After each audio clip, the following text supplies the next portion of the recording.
Ciao a tutti, bentornati allo Scrigno del Calcio e bentornati alla rubrica Sfogliando gli album. Oggi abbiamo l'album 85-86 che proiettò il mondo del calcio verso i mondiali del Messico del 1986. Forse per caso, forse no, indosso proprio la maglia del Messico per arrivare a Messico 86, nonostante siano passati ormai quasi 40 anni. Tra l'altro non so se tutti sanno che quel mondiale lì si doveva giocare in Colombia, ma poco prima ci fu un terremoto che devastò il paese, che non aveva ovviamente più le risorse per organizzare quella rassegna.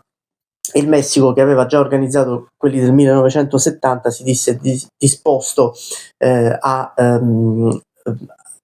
prendere il posto della Colombia. Tra l'altro la Colombia perse quell'occasione e non la ebbe mai più successivamente. Organizzò solo la Coppa America del 2001, che tra l'altro la nazionale colombiana vinse anche in finale, credo proprio col Messico, con gol di Cordoba, del giocatore dell'Inter Cordoba. Non so perché sono arrivato a parlare di questo. Comunque torniamo al album 85-86, che, come vedete dal timbro messo dalla Panini, è la 25esima edizione, la 25esima raccolta dell'album delle figurine Panini 1961-1986. Compie 25 anni la raccolta delle figurine Panini, e infatti non ci sono protagonisti del campionato, non ci sono protagonisti delle nazionali sulla copertina. C'è la classica rovesciata che si trova anche sui pacchetti delle figurine, il classico stemma tra virgolette della Panini, proprio a celebrare un evento comunque e una ricorrenza importante per l'azienda. E qui abbiamo ovviamente il calendario di Serie A. Sparisce l'arancione, arriva il celeste, l'azzurro. Questo è il calendario della Serie A 85-86, col Verona campione d'Italia in carica, scudetto che verrà vinto dalla Juventus in maniera anche un po' rocambolesca. Poi magari ne parleremo. Tra l'altro è il primo campionato del Lecce in Serie A. Adesso andiamo a vedere rapidamente un po' di squadre. Partiamo dall'Atalanta, che è la prima. Guardate come è organizzato in maniera molto ordinata. La parte superiore abbiamo lo scudetto della squadra, la scritta, la mascotte e qui addirittura anche lo sponsor, che era questo sponsor sit-in che l'Atalanta ha tenuto per tutti gli anni 80 e che ha riproposto, se non vado errato, nel 2007-2008, sì, più o meno in quell'epoca lì. E qui c'è la foto della squadra. Le figurine hanno il contorno giallo, che ripresenteranno poi nella stagione 88-89, e io ve lo anticipo, è la parte grafica che mi è piaciuta di più degli album Panini, quella 88-89. Poi la andremo ad analizzare fra qualche settimana. Qui c'è il solito Avellino. Adesso andiamo a vedere il solito per gli anni 80, ovviamente non per altro. Andiamo a vedere qualche squadra particolare di quella stagione. Intanto c'è il ritorno del Bari in Serie A. Guardate, con questa maglia, con le spalle, con il petto, con le righine rosse ovviamente sullo sfondo bianco. Questo è il Bari, che tornava in Serie A dopo diversi anni. Guardate anche un giovanissimo Amedeo Carboni, che poi, come sapete, ha giocato nella Sampdoria, nella Roma, insomma molto molto giovane. Adesso vi faccio vedere altri giocatori giovani. Guardate qui, Daniele Massaro accanto ad Oriali nella Fiorentina, quindi giovani e meno giovani in quel caso. C'è un giovanissimo Roberto Baggio, che non era ancora ovviamente titolare nei viola, ma soprattutto c'è un giovanissimo Nicola Berti, che ricorderanno soprattutto ovviamente i tifosi dell'Inter.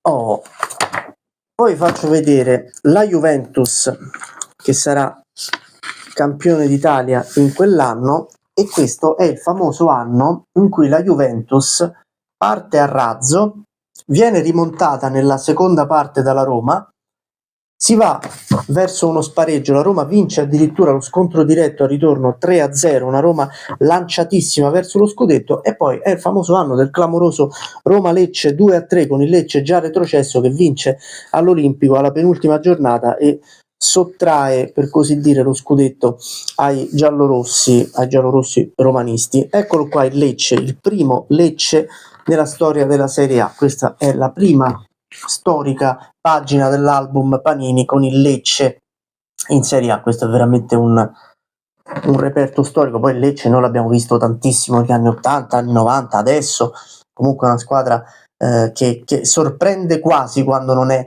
in Serie A, o comunque quando è in Serie B è una delle favorite per andare in Serie A. E qui c'è Riccardo Paciocco, che era nato in Venezuela, era in realtà comunque italiano, ha sempre vissuto in Italia, che è protagonista di una storia incredibile che un giorno racconterò, un rigore calciato in maniera particolarissima. Qui c'è il Milan, che verrà acquistato da Silvio Berlusconi proprio durante quella stagione lì, in quella primavera lì. Questo è l'ultimo Milan partito senza il presidente Berlusconi.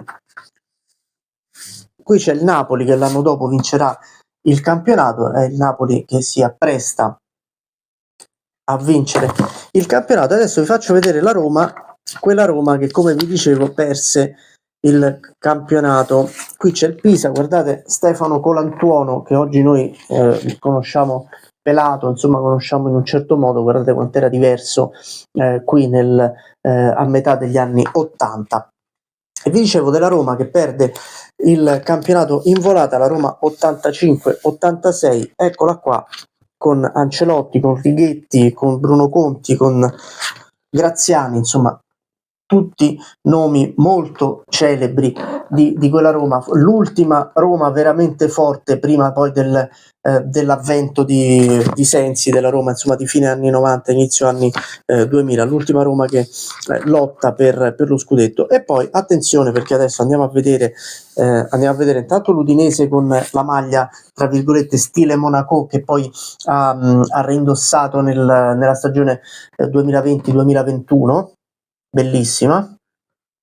E attenzione, perché qui si fa veramente la storia di una società. Questo è il Verona, campione d'Italia in carica con lo scudetto sulle maglie.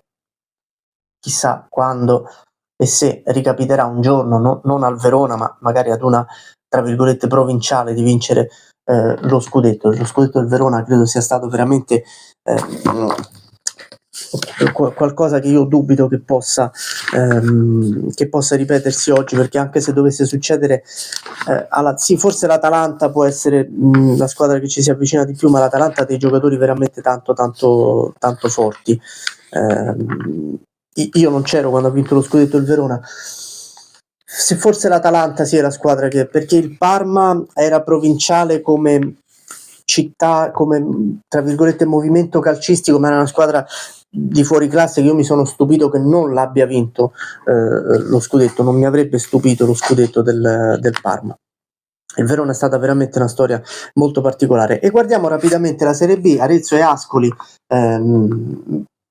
pagina classica della Serie B. La Serie B più o meno poi da quegli anni lì sarà sempre strutturata in questo modo sull'album. Vedete gli scudetti, c'è il Bologna ancora in Serie B assieme al Brescia. Bologna faticherà tanto per tornare in Serie A, tornerà con Maifredi poi alla fine della stagione 87-88. Qui c'è il Campobasso, che poi l'anno dopo farà gli spareggi con Lazio e Taranto, quei famosi spareggi per non retrocedere in Serie C, giocati a luglio inoltrato, delle cose veramente clamorose. E vi faccio vedere, per finire, la Lazio qui assieme al Vicenza. Vi faccio vedere la Serie C, tanto per finire, vediamo se c'è qualcosa di interessante ancora. eccola qui la serie C, girone A della C1, c'è ancora il Parma, pensate, in serie C. Fate ovviamente, mettete pausa per vedere un po' tutte le squadre che ci sono. Questo è il girone A, andiamo a vedere il girone B, eccolo qui, fine del girone A, inizio del girone B, eccolo.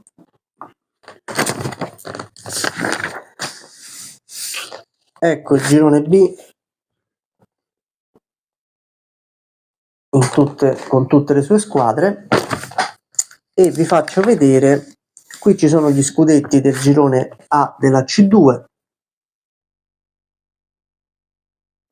sempre abbastanza affascinante vedere delle squadre, la Cairese, il Carbonia, che sono poi scomparse un po' dai radar del calcio anche medio, non per forza del grande calcio.